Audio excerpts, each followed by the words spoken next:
What's up, everyone? You're listening to the Budgets and Brews beer edition of the podcast with Rich and Tony, where we discuss, chat, and ramble solely about beer today. You can join us next week for our finance portion. In last week's episode, we actually talked about what savings accounts are offering 4% or more in interest rates. So definitely check that out in our link in our show notes. This week, we'll be reviewing Bud Light's Peppermint Pattie Seltzer. And it looks good. And it looks good. It looks tasty. It's a little different. It is not your typical beer review. We were dared. We'll go with that. Yeah. We were dared. So, don't forget you can check us out on Facebook, Twitter, Instagram, YouTube, but most importantly, budgetsandbrews.com. If you go there, you can see all of our latest podcasts, our newsletter, finance articles, beer reviews, YouTube videos, and our merchandise store, where we will give stuff away for free. Once again, our beer reviews mean nothing since we don't know what we're talking about. Please use our lack of knowledge for your entertainment. All right, well said, Rich. So what, you want to splash right into this Bud Light Seltzer? Let's go for it. All right. Don't forget, we use a scale of 1 to 100, 1 being the worst beer we've ever tasted, and 100 being the best beer. And I am busting out my trusty frosted mug. Oh, yeah, your cheater glass. Yeah, my cheater glass. And so we're going to do a little description of the bottle for y'all, and are the alcohol percentages, which is a 5. Pleased about that. That's fine. It looks like seasonal seltzers, I guess. Peppermint, almost like it's spelled Pattie. You know, it's like a fancy French or something like that. Unless that's just how you spell Pattie. I have no clue.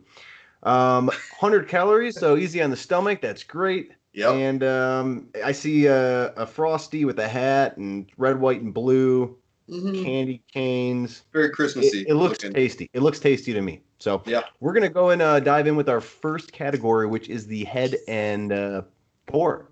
The head retention and pour. This is going to be out of 15 points. I like the crack there. Go ahead and get that going. Ooh.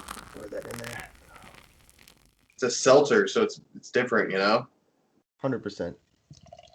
100% different. Look, now that we are going live, though. Look at that. The audience can see. Crystal clear. I have no head. There's no head, of course. There's no head, right? Like, you can't expect that. Exactly. So I actually don't even know how to rank this. This is going to be interesting to rank because it's not a beer, but that's okay. The pour and head retention for me, the pour was fine. It was smooth. It went. It's great. It's bubbling. It looks like a Sprite, if I had to say so. Yeah, a nice Sprite. There's no more foam at the top, no more, fizzies, but the bubbles are they're wicked. The wicked action with the bubbles right now, and then it was fine for me. So out of 15, I don't know if you can get a better pour than that. Maybe with some more foam, but we don't want foam here. I'm gonna go with a 12 because I don't know how I'm ranking this. So okay. 12. Yeah, it's difficult to to do like a seltzer, a pour and rank it, because I'm like thinking like, oh, normally like a half an inch ahead. I don't really know like what a perfect seltzer pour is. I poured it at the 45-degree angle. There's tons of bubbles. It looks very good. So I'd say the pour was smooth. It looks good. I'll give it a 13. I mean, I don't know how you get much better, So all right, next category is appearance and color, and this is going to be out of 10. The appearance of the seltzer looks like water. It looks clear. It looks fine. It looks fizzy. Yeah. I would say you can't ask for a better one. I almost will give it. I'm going to give it a 9.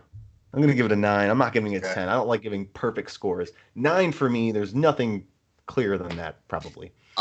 For me, I'm used to beers, and I like seeing that color, that smoky look, kind of cloudy looking beer. This thing's like see-through. You can see right through it. It's just bubbles. It looks like soda, honestly, like Sprite or something. I don't really like the appearance of it, and there's no color at all. So I'm gonna give it a 4 because that's how it's supposed to be. It's supposed to be no color. It's clear. I'm just saying I don't like it. That's all right. The smell.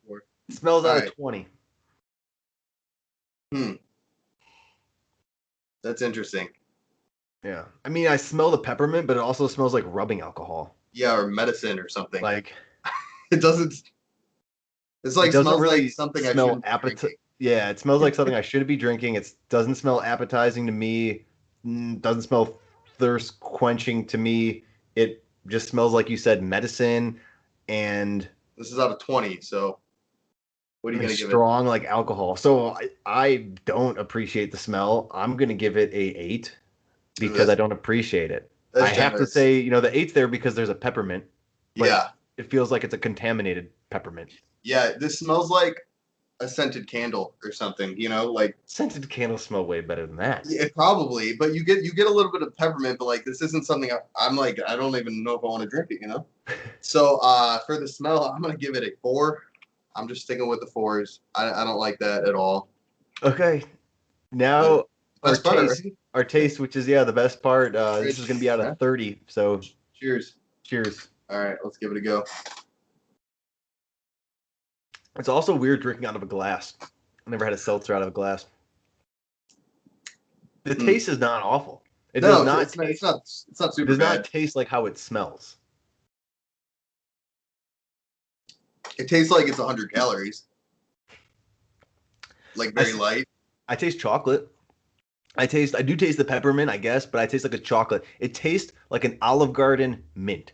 When I'm leaving, they put it on my check. Sure. They say, hey, thanks for the $50 meal that you just bought. Here's a Andy's mint.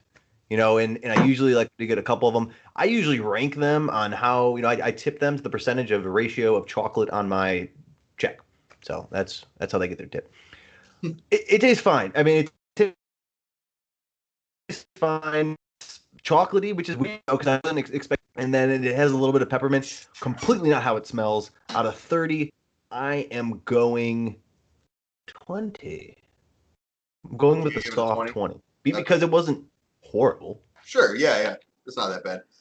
It tasted better than I thought it was. I don't really like seltzers at all. I'm a craft beer guy. I like strong, bold flavors. Wasn't overwhelmed with the flavor here, but it definitely tasted pretty good for a peppermint seltzer. As far as seltzers go, this is probably ranked pretty good. I'll give it a 22. Cool. That's good. All right, the aftertaste. The aftertaste is out of 25, and I am going to require another sip. Another ship in there. Mm-hmm. I'll go for 1 too. I feel like I don't know if I'm noticing this now or not, but at least that sip, like there's an afterburn. Like it tastes chocolatey and pepperminty, but then a quick second after that, it's like boom, a douse of like alcohol or something. I don't know. Like it's like a strong alcohol, and then it floats around and then it fades away, and so then it's sort of like gone quickly. And I think that's why it's a drinkable seltzer and whatnot. But I really didn't like that quick hit of peroxide. So, but it did fade fast. But then there's like still something lingering. What are you thinking? 20 out of 25. 11? 11. Yeah, I think it's a poor aftertaste. Oh, excuse me. So I'm getting some of those bubbles on my end. Yeah, I can tell. The aftertaste is I think it's good. It kind of lingers around in your throat a little bit as it's like a seltzer. You can really feel it going down. Very carbonated. Not bad. I didn't think the aftertaste was very bad at all. I thought it was probably better than the actual taste, but the taste was okay too. So overall, like the taste of this seltzer, I kind of like. It's better than I expected. The smell and the look of this thing is terrible, but the taste is okay. So I'll give it an 18 for aftertaste. Okay. And Rich, I didn't add yours up, but I got mine added up here. So for the Bud Light Seltzer Peppermint Pattie review, I'm going to give it a 61 out of 100. Boom. All right. And for my overall rankings, I am going to rank it a 60 out of 100. It's like a D. It's like a D. Yeah. Mm-hmm. Could have been better, I guess. I think it's the aftertaste that killed it. But that wraps up this episode's beer review. And if you enjoyed listening, we ask that you give it a thumbs up, subscribe, or follow. And, oh yeah, don't forget to leave a review and comment on what beers you want us to cover for the upcoming weeks. That does it. Cheers. See ya.